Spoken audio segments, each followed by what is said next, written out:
Hello again, everyone. I'm Dr. George Simon, and welcome to another edition of the new Character Matters program.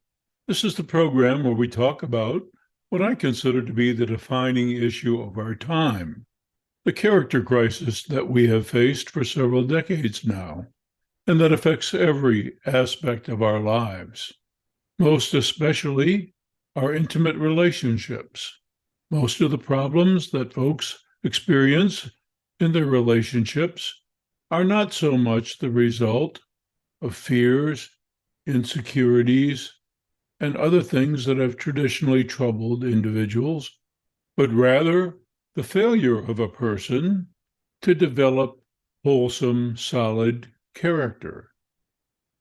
There was a time when we more universally appreciated the importance of character to our lives. And we spent a great deal of time and energy not only encouraging character development in ourselves and one another, but also making sure that essential structures in our society, structures meant to help foster the development of character, remain strong to help us in the difficult task of being all that we can be as persons of integrity. And since we have largely lost our appreciation for this fact, slowly, incrementally, we are paying a deep price. We've been in a classic vicious cycle, a negative one, for several decades. Whereas more and more of the social structures that help foster character became increasingly corrupted, more and more underdeveloped characters populated the society. More and more character impaired individuals populated the society.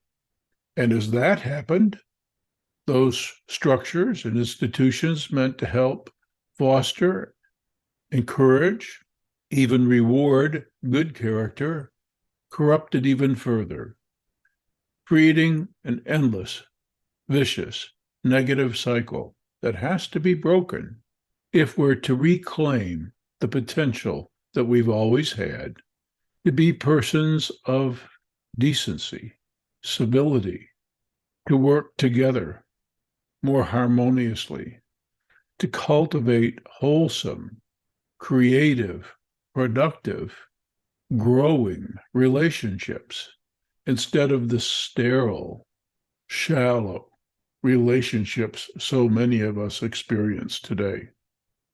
And in recent episodes, I've been talking some about conscience and character and the role, the vital role of conscience in a person's character. And today I want to talk about something very important because our traditional paradigms in psychology and all the other mental health related fields, our traditional paradigms have always assumed that everyone at some level develops some degree of conscience. And the heart of what traditional psychology paradigms have called neurosis is an overactive, oppressive sometimes conscience, at war, so to speak, internally with a person's baser desires and instincts, creating a level of internal conflict that manifests itself in disturbing symptoms. This was a traditional notion. So when some of the pioneers of modern research came across individuals who acted as though they had no conscience, who acted with callous, remorseless use and abuse of others. Those early researchers regarded such callousness, such shallowness, such lack of compunction about doing the unthinkable. They regarded this as a sign of some kind of insanity.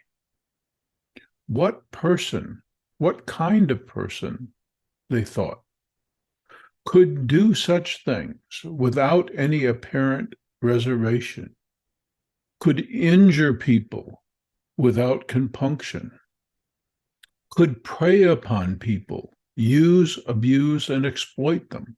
What kind of person could do this? It must be an insanity because it makes no sense. It's irrational. It's not adaptive. At least that's the way it seemed.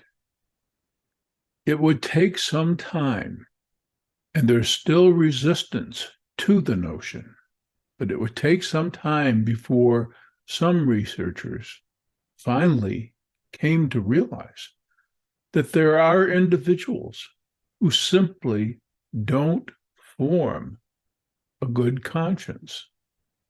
Some don't have a conscience at all, at least not in the way we think of a conscience operating. So there's nothing to hold them back from doing the unthinkable. And there's nothing to push them to do the noble.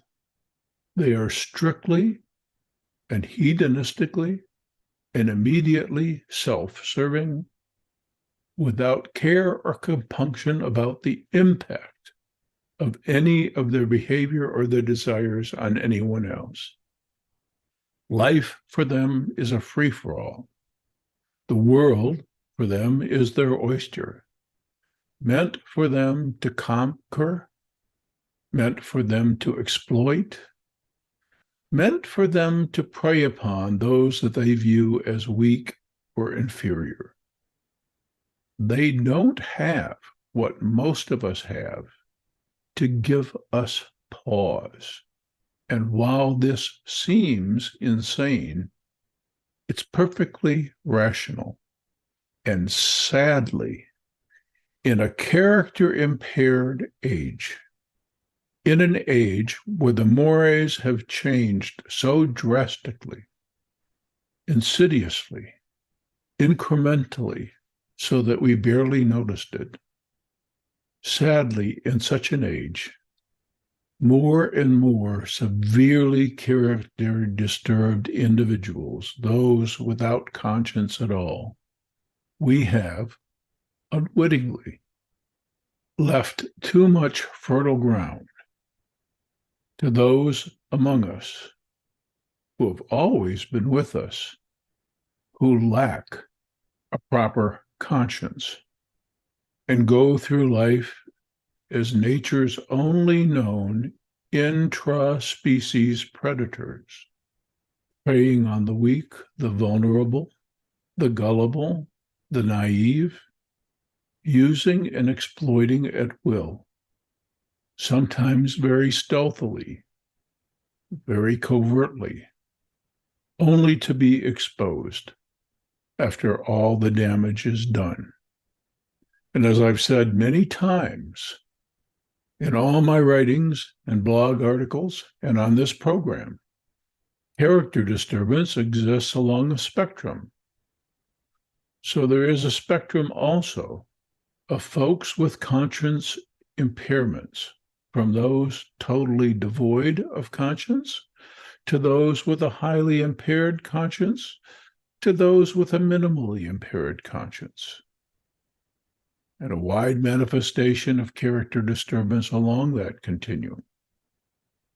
Unfortunately, in our relationships, we don't really learn who a person is in character most of the time until it's too late or until a lot of damage is done.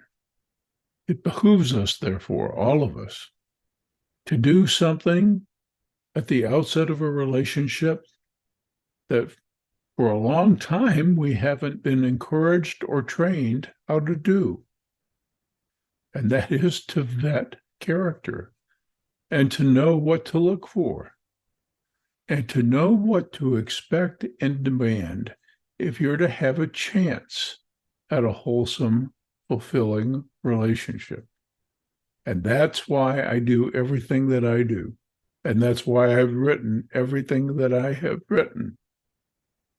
We need to wake up to the sobering reality of our time, especially if we're to begin to turn things around.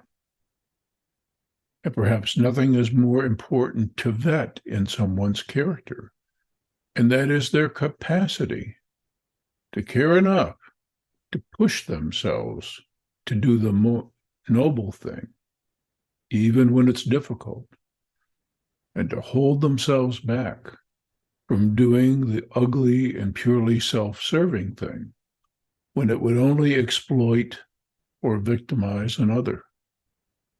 That's how this egocentric, narcissistic age that we've been living in for far too long now will slowly abate.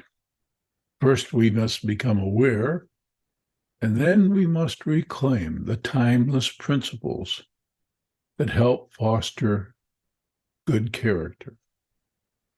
Now, those individuals among us who are hardwired, in a sense, to have great difficulty forming a decent conscience have always been with us and will always be with us.